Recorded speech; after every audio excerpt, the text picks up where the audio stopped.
అన్న దగ్గర మినిస్ట్రీలోకి మేము వచ్చి 2 years ఎబో అయింది. అంతకుముందుకి అన్న దగ్గరికి వచ్చిన దగ్గర నుంచి చాలా మిరాకిల్స్ మేము చూసి ఉన్నాము. మాకు ప్రతిదీ, ప్రతిరోజు, ప్రతి నెల, ప్రతి సంవత్సరము మాకు ఎన్నో అద్భుతాలు పెరుగుకుంటూ వచ్చినాయి. చాలా రోజుల తర్వాత మళ్ళీ నేను సాక్ష్యం చెప్తున్నాను. నేను ఇంతకుముందుకు నేను చేసే జాబ్లో నా ఓన్ నిర్ణయంతో నేను వేరే కంపెనీ మారడం వల్ల కొంచెం ఇబ్బందులు పడ్డాను.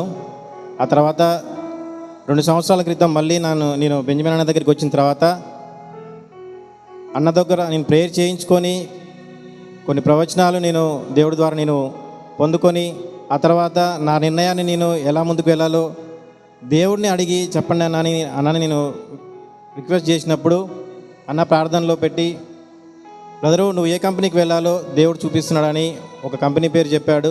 అది నేను ఇంతకుముందుకు చేసి వద్దనుకొని బయటకు వచ్చిన కంపెనీ.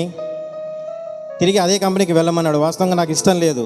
ఒకసారి వెళ్ళిన కంపెనీకి మళ్ళీ ఎందుకు వెళ్ళాలి, నేను ఇంకా బెటర్గా వెళ్దాం అనుకున్నాను. లేదు, దేవుడు చెప్పిన మాట ప్రకారం వెళ్ళాలి అని అన్న గట్టిగా చెప్పిండు. నేను ఆ మాటని నేను విశ్వసించి అన్న చేసిన ప్రాఫెసీని నమ్మి నేను తిరిగి అదే కంపెనీకి వెళ్ళాను. ఆ కంపెనీలో నేను అంతకుముందుకు 5 సంవత్సరాలు చేసిన, అప్పటి వరకు ఏమీ నాకు పెద్దగా ఏం మార్పు లేదు. చేశాను, శాలరీ వచ్చింది, అయిపోయింది. కానీ ఎప్పుడైతే నేను ప్రాఫెసీ ద్వారా, ప్రవచనం ద్వారా, అన్న ప్రేయర్ ద్వారా తిరిగి అదే కంపెనీలో మళ్ళీ జాయిన్ అయ్యానో, ఆ 2 yearsలోనే నేను 5 yearsలో చేయని బిజినెస్ కానీ, నాకు రాని గుర్తింపు కానీ ఆ 2 yearsలో మొదటి 3 నెలల్లోనే వచ్చింది. దేవునికి మహిమ కలుగాక. చాలా సంతోషం వేసింది. 5 సంవత్సరాలు రానిది కేవలం 3 నెలల్లో నాకు 3 సార్లు వరుసగా అవార్డులు వచ్చాయి బెస్ట్ పర్ఫార్మర్గా తెలంగాణ మొత్తంలో. దేవుడికి వందనాలు. అన్నయ్యకి చాలా థ్యాంక్స్ చెప్పుకుంటున్నాను.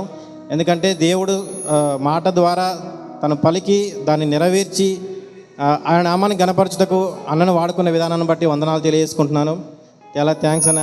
మళ్ళీ 2 years తర్వాత రీసెంట్గా అన్న మరి వేరే కంపెనీలో రమ్మంటున్నారు, వెళ్ళొచ్చా, ఒకసారి మీరు ప్రేయర్ చేసి చెప్పండి అని అంటే, అన్న ప్రేయర్ చేసి వెళ్ళండి బ్రదర్ అన్నాడు. అది కూడా ఎలా జరగబోతుంది ఏందనేది కూడా క్లియర్గా చెప్పాడు. ఎట్లా అంటే, నేను జస్ట్ ట్రై చేస్తున్నాను, కానీ నాకంటే ముందు వారు వేరే వాళ్ళని తీసుకోవడానికి సిద్ధపడ్డారు. నన్ను రమ్మన్నారు, తర్వాత మళ్ళీ నన్ను హోల్డ్లో పెట్టారు. అన్న మరి ఇట్లా అంటున్నారన్న, ఫస్ట్ అయితే రమ్మన్నారు, తర్వాత వాళ్ళకి సంబంధించిన వాళ్ళని రిఫరెన్స్ తీసుకొని వాళ్ళని రిక్రూట్ చేసుకోవడానికి చూస్తున్నారన్న, మరి ఏమంటారు అన్న అంటే, లేదు బ్రదరు, దేవుడు చెప్పాడు, నువ్వు అందులో జాయిన్ కాబోతున్నావు, ఖచ్చితంగా అది నీకే వస్తుందన్నారు. నేను ఆ మాటను నమ్మాను. ఏది ఏమైనా ఖచ్చితంగా జరుగుతుందని విశ్వసించాను.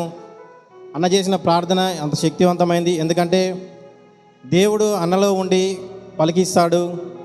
దేవుడు పలికిన దాన్ని అన్న నెరవేరుస్తాడు ఖచ్చితంగా.